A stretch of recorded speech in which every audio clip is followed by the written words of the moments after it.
We have new details tonight about a San Mateo senior living facility where a resident died after she was given commercial-grade cleaner instead of juice. Two others had to go to the hospital. And now we're learning about prior complaints made to the state about that facility. ABC 7 News reporter Luz Pena has the new details.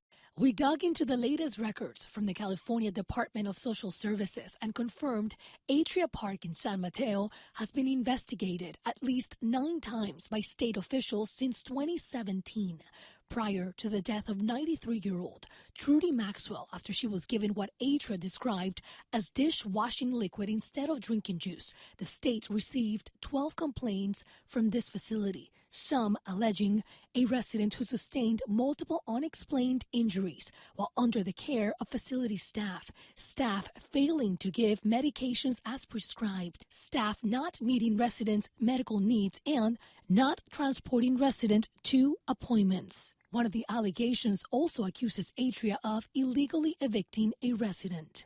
Attorney Catherine Stebner has filed multiple lawsuits against Atria Senior Living in the last 15 years, all the cases settling outside of court, 2 of them involving negligence at the same facility where Trudy Maxwell and 2 other seniors were given a toxic chemical. Stebner believes these complaints are just the tip of the iceberg. It's gross negligence what happened. It's gross negligence, and it's elder abuse. Stebner is not involved in the Maxwell case, but says facilities like Atria are short-staffed. In a nursing home, they are supposed to have 3.5 nursing hours per patient day.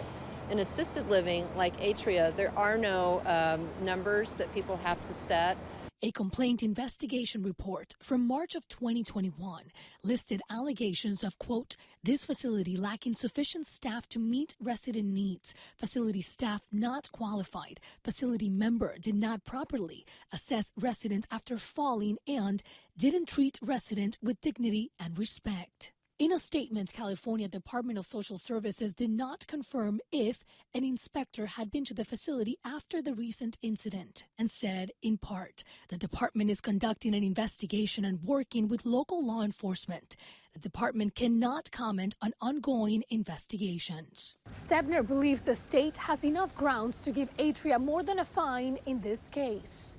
The state should put them on probation for something like that and watch them very closely. And if they don't meet their probationary requirements, they should shut them down. In San Francisco, Luz Pena, ABC 7 News.